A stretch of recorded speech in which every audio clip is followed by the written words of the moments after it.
Magandang umaga, Igan and Connie. Ano Magandang po? umaga yung tagapakinig. Sa panonood natin pare-pareho dito sa nangyayari sa Senado at Kamara, puro po issue ng unconstitutional. Yung Hmm, hakbang ni isa, dito sa isa. maraming constitutional Sa Philippine questions. Constitution Association, nakabantay po kayo dyan.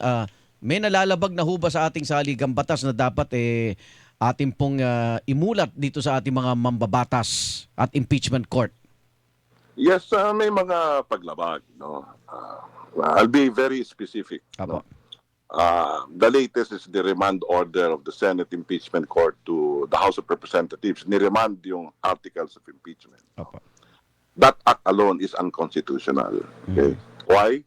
Because the House of Representatives is the sole initiator of all impeachment complaints sa mga impeachable officials. Apo. Hindi pa pwedeng pakialaman yon, no?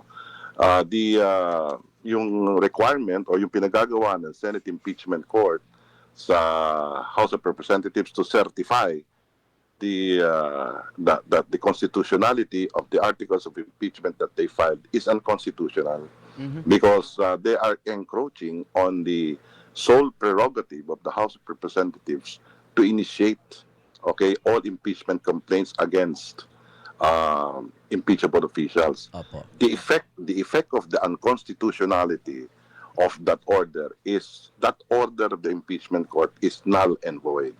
Is null and void. Okay, if ever there is a problem on the constitutionality of the articles of impeachment, it is not a jurisdictional ground. Meaning to say, hindi jurisdiction ng Senate ang pinag-uusapan sa defectiveness or alleged constitutional infirmity ng articles of impeachment. Ang pinag-uusapan dyan, yung tinatawag na cause of action. Okay, yung lack of cause of action. Okay? At ang pwede lamang mag-raise ng lack of cause of action ay ang defense. Okay, ang respondent. Sa mismong trial na yon. Sa hindi pa trial. Hindi pa. Okay. After the service of summons, Okay. kasi there are two ways of acquiring jurisdiction over a case. No? Opo. Number one is jurisdiction over the subject matter, which is the articles of impeachment filed with the Senate, transmitted with the Senate, Opo. no? And jurisdiction over the person of the defendant upon the service of summons. Okay. In this particular case, na-serve na yung summons kay sa office ni Vice President Sara Duterte. Meaning to say that the jurisdiction over the person of the Vice President has already been acquired by the impeachment court. Okay, so ano ang pwedeng gawin ng respondent ng impeached official, no, ng accused, no? Dalawa. He can file a motion to dismiss, no? Sasabihin niya that there is lack of cause of action. Yun na nga, sasabihin niya na yung articles of impeachment is constitutionally infirm. Okay? So doon niya doon niya i-raise yun. Okay. But the impeachment court could never ask for that certification because it is not for the impeachment court to question the constitutionality or the lack of cause of action of the filing of the articles of impeachment. Wala sa trabaho nila yon. Opo. Pero Wala Atty. sa trabaho. Garciano, merong nabanggit na gusto lang makatiyak, no, ng Senado o ng impeachment court na itong articles of impeachment na hawak nila dumaan nga sa tamang proseso na tinatakda ng saligang batas. Nababanggit yung 1-year ban dahil daw sa may unang impeachment, 2, 3, yung nakatanggap nila ay pang-4. Kaya ibinabalik po nila para malinawan. Sige po. Mali po yun. Mali. Dahil the burden of proof na patunayan kung malinaw man yun o hindi, ay ang defense. Hindi ang husgado ang magpapalinaw noon. For example, sa regular courts, no, nag-file ng complaint. Yung bang judge doon sasabihin, hindi, mag-issue muna kayo ng certification na yung complaint niyo ay tama. No, that's not the process. No? Okay, pero The burden of proof is on the defense to prove no, that there is lack of cause of action. Sila dapat nagre-raise nun, yung defense. Sila dapat na nagre-raise doon, hindi ang husgado, because if the court is the one who raises that, then there will be a problem in determining their impartiality. Opo. You know, one of the there is a landmark case called the Antibay versus CIR. It is a landmark case on due process. No, Opo. there are 7 cardinal principles in that case, in the Antibay case. That is that's a landmark case. That's I think a 1950 case. No, Opo.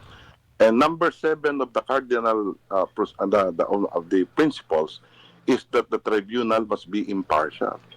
If the tribunal is not impartial, according to the case, there is a total lack of due process, which will render any judgment null and void. Mhm. Okay? So in this particular case, nakikita po natin that the impeachment court is not showing that the tribunal is impartial only by just only by just asking the House of Representatives na linawin nila o patunayan nila na tama yung kanilang file. Okay. Hindi po tama yun So, dahil tama ho ang aksyon na yun ay parang insulto sa Kamara. hindi po insulto ang tawag doon. Ang tawag Ano? po doon ay unconstitutional act. Okay. Unconstitutional. Hindi Mas po- matindi hindi po pa.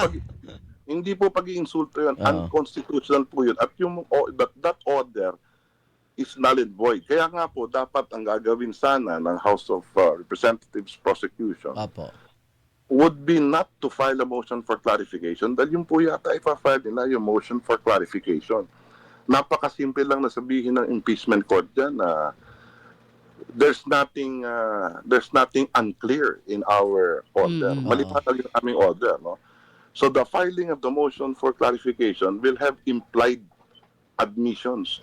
Number 1, pag final nila yan, there is an implied admission that the order remanding is in order, no? Okay. Or is legal. Dahil sinagot nila di ba? Oo.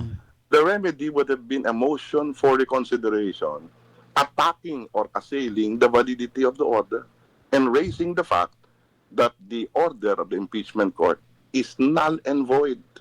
Is Okay. null and void for being unconstitutional on the ground that the House of Representatives, is the sole initiator of all impeachment complaints against impeachable officials. Okay. Okay. Pero- So parang ang sinasabi lang kasi 'di ba hindi tatanggapin ng Kamara din. So parang baka deadlock na ito lalo hong magkaroon daw sinasabi na baka may constitutional crisis pa. Ano ho ang take nyo on that? Hindi ho, walang deadlock. Kasi hindi magkakaroon ng deadlock dahil Kahit Dahil ayaw tanggapin. hindi. Kaya nga, hindi nila pwedeng sabihin hindi nila natanggap dahil magfa-fight. The latest news that I got is they already certified. Certified oo. Sinertify na nila Oo. na tama. So binalik na nila So- yung responsibilidad sa They already court. certified, no? Mm-mm. They already certified, no? Kaya nga yung sinertify nila ngayon, that's in place already of a motion for reconsideration. Okay. Parang sinasabi nila ngayon that they already accepted the order as being regular and legal. So, tama ho bang sabihin ni Senate President Chis Escudero, Attorney Garciano, na kailangan sumunod ang Kamara sa impeachment court? Mas mataas daw ang impeachment court kasi 'di ba sa prosecutor syempre. Okay. Pero dalawa ito Kamara at prosecutor. dalawa- Magkaiba yun Magkaiba yun eh. Hindi daw kasi BICAM. Oo. Kamara as a legislative body, no, and an impeachment court are two different things, no. Okay, as a legislative body, pag sinabi mong Congress, no, our government being a bicameral form of government, no, Opo. has two houses of Congress, two houses that are equal, the House of Representatives and the Senate. But when the Senate converts itself as an impeachment court, no, husgado yan. Okay, husgado yan. The Senate is the court and the House of Representatives are the prosecutors. Okay, so sila yung humaharap sa husgado. So on that context, hindi sila equal. Okay. Okay.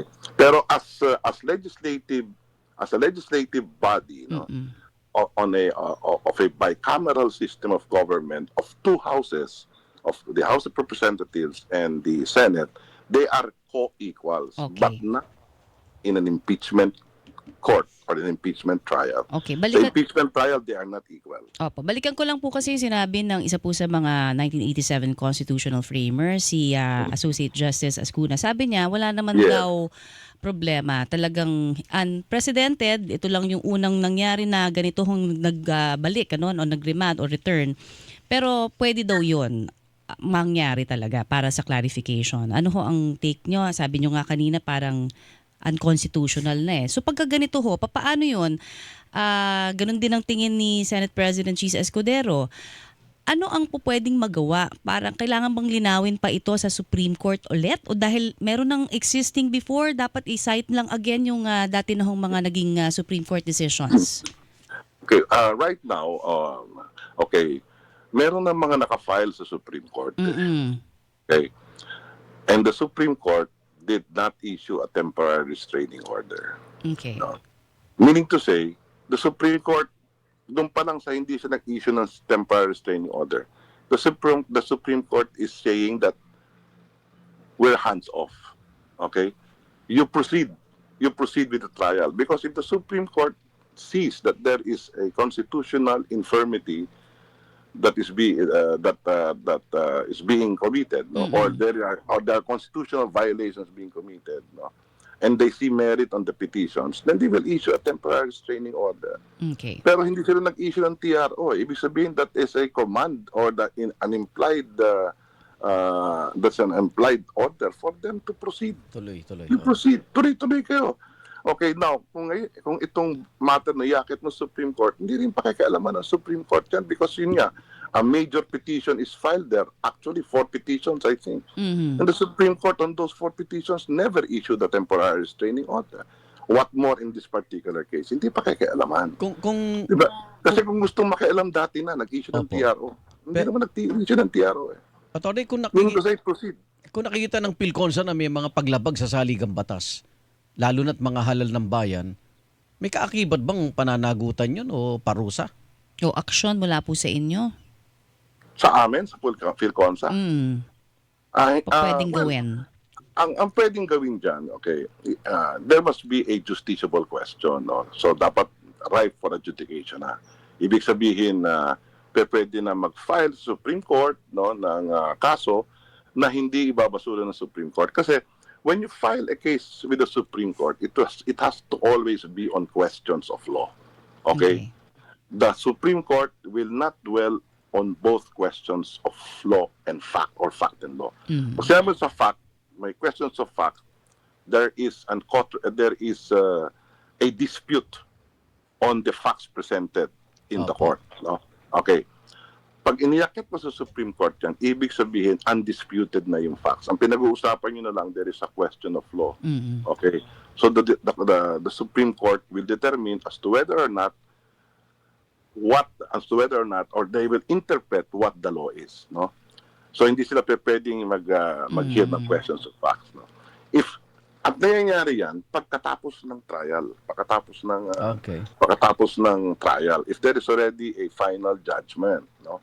Okay, you go up to the Supreme Court not on questions of fact but in questions of law on grave abuse of discretion. Okay? Yun yun. Okay, pwede mong iakit yun. But not now. Hindi ngayon. It's premature. Okay. There is no justiciable controversy. It's not ripe for adjudication. Okay? Hindi pa kikialaman ng Supreme Court. Okay. Ganyan. It's an exercise in futility to go up. Okay. Alright, Ay, Atty, salamat po. maraming salamat po sa ibinigay ninyong pahayag Marami po. kaming Ingat po natutunan. Thank you, sir. Thank you po. Thank you very much. Maraming salamat sa pagkakataon. Thank you very much. Bye-bye. Attorney Dindo Garciano, Governor, Philippine Constitution Association of PhilConsa. Sila yung talagang Maalam alam nila sa yung mga konstitusyon. proseso dyan, no?